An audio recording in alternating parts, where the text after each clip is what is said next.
जय श्री राम दोस्तों, कैसे हो आप सभी। और अगर आप लोगों ने हमारे पिछले एपिसोड को नहीं देखा है तो प्लीज जाकर देख लीजिए। तो जैसे कि आप लोगों ने पिछले एपिसोड में देखा था, सीनियर सिस्टर अपना मास्क उतारते हुए लूफन से कहती है, आखिर तुम्हें कैसे पता चला कि मैं ही सीनियर सिस्टर हूँ। तो लूफन उससे कहता है, आपके सेंट से मुझे पता चल गया था। ये सुनते हुए सीनियर सिस्टर हैरान होती है और कहती है, ऐसा हो ही नहीं सकता, आखिर तुम मुझे स्मेल कैसे कर सकती हो, बकवास करना बंद करो। तो लूफन उसके पास आते हुए कहता है, अरे घबराओ मत, ये एक फ्रेगनेंस है। ये सुनते हुए सीनियर सिस्टर काफी गुस्सा होती है और उससे कहती है, तुम कमीने कहीं के, ऐसा लगता है कि तुम बहुत ही ज्यादा चालाक हो चुके हो। जब हम वापस जाएंगे तो मैं तुम्हें सबक जरूर सिखाऊंगी। ये सुनते हुए लूफन उससे कहता है, वेल बाकी के जो लोग हैं वो लव होटल में है, हमें उस तरफ जाना होगा। तो उसकी बातें सुनते हुए सीनियर सिस्टर उसे बहुत ही शक की निगाहों से देख रही होती है, जहाँ पर लूफन शर्माते हुए कहता है, अरे नहीं, आप गलत सोच रहे हैं, हम सिर्फ रेस्ट करने के लिए वहाँ पर गए थे, हमारा ऐसा कोई भी मतलब नहीं था। तो सीनियर सिस्टर उससे कहती है, सबसे पहले सभी को अपने कंट्री पे वापस ले चलते हैं। वैसे भी इस प्रिंसिपल को सिखाना होगा कि आखिर स्टूडेंट को डिसिप्लिन में कैसे रहना चाहिए। इसी के साथ सीन चेंज होता है, हमें ड्रैगन नेशन के वेस्टर्न बॉर्डर लॉन्ग फैमिली का सीन दिखाया जाता है, जहाँ पर एक न्यूज में खबर चल रही होती है, ग्रिफिन कॉर्प्स लीडर के अकॉर्डिंग ये जो बॉर्डर कॉन्फ्लिक्ट था ये रिसॉल्व हो चुका है। ड्रैगन सिटी एकेडमी के प्रिंसिपल ने खुद वहाँ पर जाकर बच्चे को रेस्क्यू किया। हम वहाँ पर एक आदमी को देखते हैं जो कि ये सब सुनते हुए कहता है, तो ड्रैगन सिटी की चिंता करने के लिए उसके पास अभी भी टाइम है। होआंग फैमिली अभी भी रूल्स के साथ काफी ज्यादा स्ट्रिक्ट है। ये बहुत ही बढ़िया अपॉर्चुनिटी है और हमारा लॉन्ग फैमिली इसे मिस नहीं कर सकता। वो अपने साथियों से कहता है, जाओ कोई जाकर टेलीपोर्ट स्कूल को प्रिपेयर करो, मैं अभी कभी ड्रैगन सिटी की तरफ जाऊंगा। इसी के कुछ समय बाद हमें ड्रैगन सिटी एकेडमी के विला का सीन दिखाया जाता है, जहाँ पर हम बाकी लड़कियों को देखते हैं जो कि काफी खुश होते हैं। जियाओनन बड़ी चिल होके कहती है, आखिरकार हम वापस आ गए हैं। तो क्वीन कहती है, लूफन के साथ टीम बनाने के बाद हमारे लिए यहाँ आना और भी ज्यादा आसान हो गया है। तो उसकी बातें सुनते हुए जियाओनन पहले की बातें याद करते हुए कहती है कि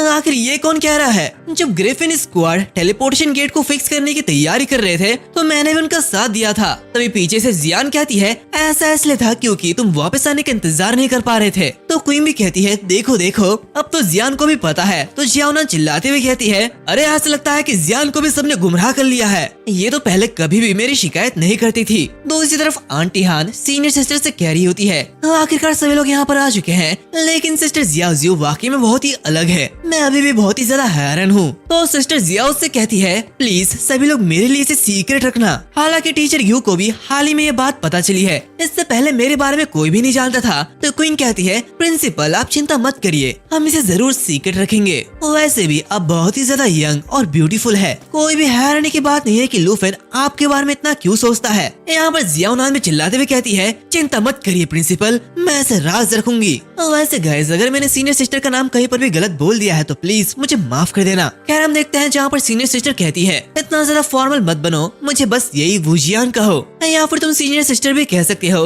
लेकिन जब मैं प्रिंसिपल के रूप में काम कर रही हूँ तभी मुझे प्रिंसिपल कहना। खैर ऐसा लगता है कि तुम सभी को ये पता चलने के बाद तुम सभी लोग काफी ज्यादा हिचकिचा रहे हो, लेकिन वो लूफन आखिर वो कहाँ पर है। तो जियान कहती है, वो तो अपने बेडरूम पर है, उसने कहा था कि उसे एक फोन कॉल करना है। तभी लूफन बाहर आता है जो कि किसी से बात कर रहा होता है, और हाँ वो ग्रिफिन स्क्वाड से उसी स्टोन के बारे में बात कर रहा होता है, जहाँ पर वो कमांडर ल्यू को अपने सभी दोस्तों को दिखाते हुए कहता है, ये सभी मेरे फैमिली और दोस्त है। तो कमांडर ल्यू कह रहे होते हैं, नमस्कार दोस्तों, लूफन ने हमें कहा है जो लोग डिवाइन वैली फॉरेस्ट कैंप में मारे गए हैं उनके लिए एक समाधि बनाया जाए। ये सुनते हुए वो लोग हैरान होते हैं। कैप्टन ल्यू कहते हैं, मैं ग्रिफिन कॉर्प्स के 78th स्क्वाड का कैप्टन लू फई हूँ, लूफन का साथी, और मैं बॉर्डर अटैक को इन्वेस्टिगेट करने के लिए आया हूँ। तभी चांगकोंग भी कहता है, अनफॉर्चुनेटली जब हमने बॉर्डर को तोड़ा था तब लूफन ने पहले ही सारा काम संभाल लिया था। तो वो लड़की भी कहती है, बकवास करना बंद करो, हमने नहीं, ये ड्रैगन सिटी एकेडमी का प्रिंसिपल था जिन्होंने उस बॉर्डर को तोड़ा था। तो उनकी बातें सुनते हुए सीनियर सिस्टर उन लड़कियों से अपने बारे में ना बताने के लिए कहती है, क्योंकि बाकी लोगों को उसके बारे में नहीं पता। तभी चांगकोंग कहता है, खैर बहुत दिनों बाद मुलाकात हुई है ना दोस्त, और अब तक तुम तो बहुत ही ज्यादा पावरफुल हो गए हो। तो लूफन कहता है,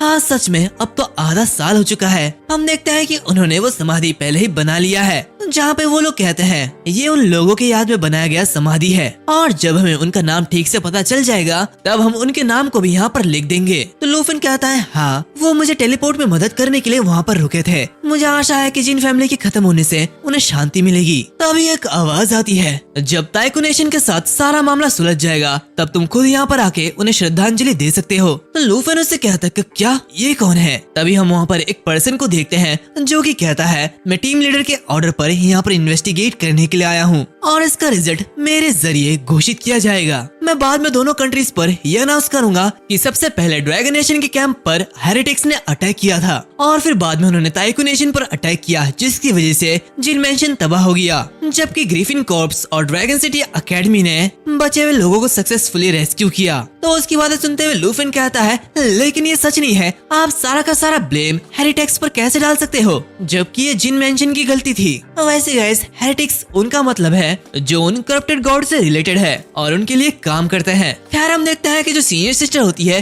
वो लूफिन को रोकती है और कहती है यही सबसे बेस्ट सॉल्यूशन है और ये एक विन विन सिचुएशन है। तो उसकी बातें सुनते हुए क्वीन कंफ्यूज होती है और कहती है कि क्या विन विन सिचुएशन? तो वह हाथ में सीनियर सिस्टर को देखते हुए कहता है तुम्हारा दोस्त बहुत ही ज्यादा होशियार है। इस रिपोर्ट की वजह से ताइकू नेशन के रूलर के सामने कोई भी दोषी नहीं माना जाएगा और इससे उल्टा हेरेटिक्स पर एक्शन लिया जाएगा। तो लूफिन कहता है हाँ मैं समझ गया। वो आदमी उससे कहता है आपकी समझ के लिए थैंक यू, हम इससे हेरेटिक्स पर नजर रख सकते हैं। ये कहते हुए वो लूफिन को सैल्यूट करता है, जो कि देखते हुए सीनियर सिस्टर मनीमुन कहता है उस गोल्डन बैज वाले ने लूफिन को सैल्यूट किया, इसका मतलब लूफिन अब कम से कम उसी रैंक पर होगा, यानी कि इसका मतलब उसके पास भी गोल्डन बैज होना चाहिए। यहाँ पर ये सब देखते हुए आंटी हान कह रही होती है तो इसका मतलब अब लूफिन को कोई भी दिक्कत नहीं होगी। वैसे क्या किसी को भूख लगी है जहाँ पर सभी लोग खाने के लिए पागल हो रहे होते हैं। यहाँ पर लूफिन सीनियर सिस्टर को देखते हुए कहता है आखिर आपके साथ क्या गलत है, आप क्या सोच रही है? तो सीनियर सिस्टर हंसते हुए कहती है नहीं नहीं कुछ भी तो नहीं, मैं बस कुछ सोच रही थी। तभी डोरबेल बजता है जहाँ पर लूफिन वहाँ से निकलते हुए कहता है जियान दरवाजा मुझे खोलने दो, क्योंकि सीनियर सिस्टर मुझे इस तरह घूर रही है तो मुझे बेचैनी हो रही है। इसी के साथ जैसा ही वो उस दरवाजे को खोलता है वैसे ही वो सामने के नजारे को देखते हुए बहुत ही ज्यादा हैरान होता है, क्योंकि उसके सामने और कोई नहीं बल्कि आंद्रे है।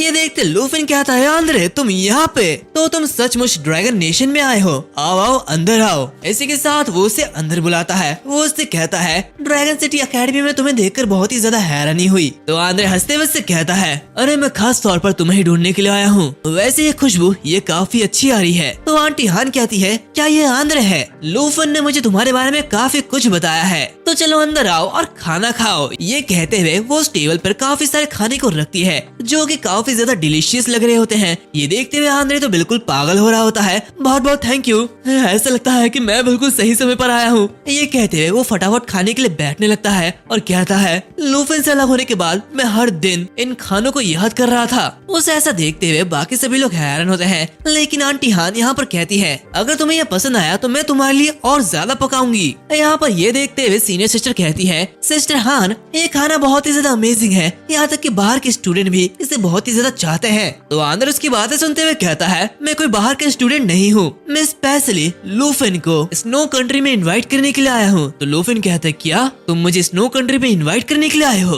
तभी आंद्र एक स्टोन बाहर निकालते हुए लूफिन को देता है और कहता है मैं तुम्हें दिखाता हूँ, ये रही वो चीज। ये जो स्टोन होती है ये शैडो आइसलैंड ब्रीथ है और शैडो ड्रैगन किंग के कॉन्ट्रैक्ट के लिए लूफिन को ये चीज भी चाहिए थी, जहाँ पर वो ये देखते हुए बहुत ही ज्यादा हैरान होता है क्या shadow island breath? Ancient god crystal को पाने के बाद मुझे शैडो ड्रैगन किंग के कॉन्ट्रैक्ट के लिए 3 और मटेरियल चाहिए थी और शैडो आइसलैंड ब्रीथ उनमें से एक था। आंद्र उससे कहता है मेरी फैमिली को एक बहुत ही बढ़िया मिशन मिला है, शैडो आइलैंड पर जाना और सेंटर के शैडो स्प्रिंग को डिस्ट्रॉय करना, लेकिन शैडो आइसलैंड ये काले कोहरे में घिरा हुआ है जिसमें बहुत सारे मॉन्स्टर्स है और उनसे डील करना ये बहुत ही ज्यादा मुश्किल है, जहाँ पर मैं सिर्फ इसी मटेरियल को वापस लाने में कामयाब रहा, लेकिन उस मिशन को अभी भी पूरा करना बाकी है। तो इसलिए मैंने सोचा कि अगर तुम मेरे साथ चलोगे तो हम जरूर ऐसा कर पाएंगे। ये कहते हुए वो उस डम्पलिंग को खाने वाला होता है, लेकिन लूफिन उसे खा लेता है और कहता है चलो ठीक है, मैं भी तुम्हें ज्वाइन करूंगा। इतनी जल्दी हाँ सुनते हुए वो काफी ज्यादा हैरान होता है। आंद्रे उससे कहते कि क्या तुम इतनी जल्दी मान गए हो। तभी हम बाहर देखते हैं जहाँ पर एक आदमी लोफन के विला की तरफ बढ़ रहा होता है। लड़कियां उसकी सुंदरता को देखते हुए पागल हो रही होती है। यहाँ पर अंदर आंद्रे कहता है मैं बस यही सोच रहा था कि वो आइलैंड लेवल अप करने के लिए एकदम परफेक्ट होगा और ये मटेरियल ये जरूर वैल्यूएबल होगा। उसी समय हम देखते हैं कि लूफन के विला के सामने एक आदमी आता है एंड इसी के साथ ये एपिसोड खत्म होता है। माफ करना, ये एपिसोड बाकी एपिसोड के कंपैरिजन में काफी ज्यादा छोटा है, बट आज रक्षाबंधन था। वैसे हैप्पी रक्षाबंधन। और इसी वजह से मैं काफी ज्यादा लेट रिकॉर्डिंग कर रहा हूँ, इसी वजह से मैंने इतना ही बना पाया। लेकिन तुम लोग चिंता मत करो, बहुत जल्दी तुम लोगों को सरप्राइज मिलने वाला है। तो मिलते हैं अगले वीडियो में, तब तक के लिए बाय बाय।